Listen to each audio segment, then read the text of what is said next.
Magandang gabi. O baka ito na ang huling gabing manonood ka ng telebisyon ng payapa. Ako si Mang Hector. Lahat tayo ay mahilig sa entertainment, di ba? Pero naisip niyo ba kung bakit may mga patalastas na bigla na lang lumilitaw sa gitna ng gabi? Yung mga commercial na parang walang ibinebenta kundi takot. May isang lihim na frequency sa ating mga signal, ang 7th channel. Hindi ito para sa mga buhay. Ito ay para sa mga aninong gustong pumasok sa loob ng inyong mga tahanan gamit ang liwanag ng screen. Maupo ka, huwag mong hahawakan ang remote. Dahil ang kwentong ito ay tungkol kay Kim, isang video editor na nakakita ng isang clip na hindi dapat ipinalabas. Pakinggan mo ang kwento ng reyna ng mga patalastas at siguraduhin mong walang sumisilip sa refleksyon ng TV nyo. Si Kim ay isang freelance video editor na madalas magpuyat. Isang madaling araw habang nag-i-edit siya ng isang materyales para sa isang malaking brand, biglang nagkaroon ng glitch ang kanyang computer. Isang video file na may pamagat na 777 ang kusang bumukas. Sa video, may isang babaeng nakasuot ng napakagandang pulang gown.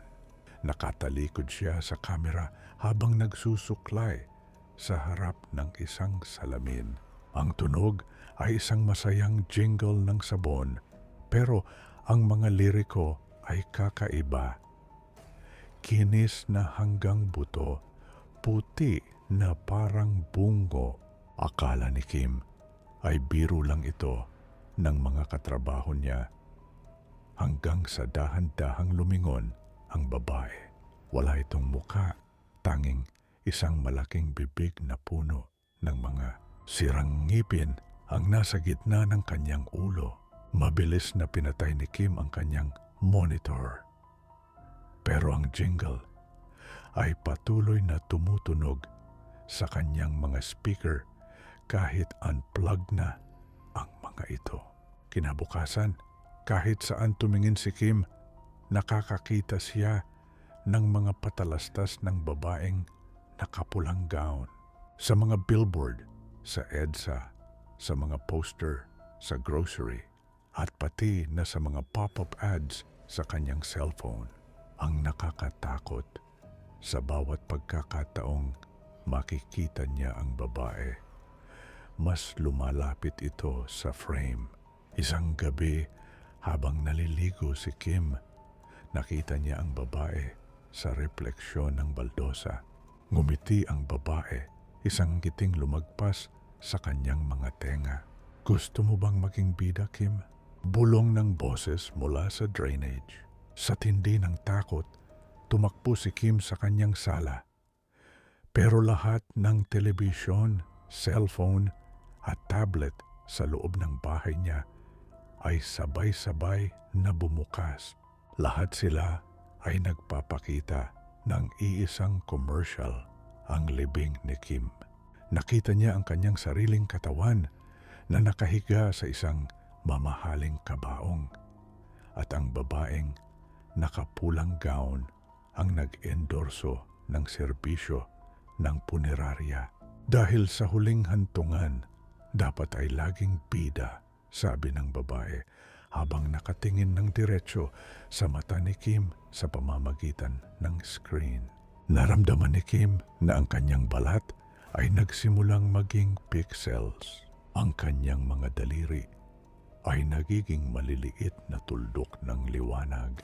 Sinubukan niyang sumigaw, pero ang kanyang boses ay naging isang pre-recorded na boses ng announcer. Hinila siya ng isang invisible na puwersa patungo sa loob ng kanyang 50-inch na TV. Nang mag-umaga, nawala si Kim. Ang kanyang mga magulang ay nagulat sa pulisya, pero walang nakitang bakas ng sapilitang pagpasok sa bahay. Gayunpaman, sa gabing iyon, isang bagong patalastas ang lumabas sa 7th Channel. Isang babaeng editor ang nakaupo sa isang mesa. Mabilis na nag-i-edit habang umiiyak ng dugo. At sa likod niya, nakatayo ang reyna ng mga patalastas. Hawak ang isang gunting na gawa sa pilak. Ang 7th Channel ay hindi namimili ng oras.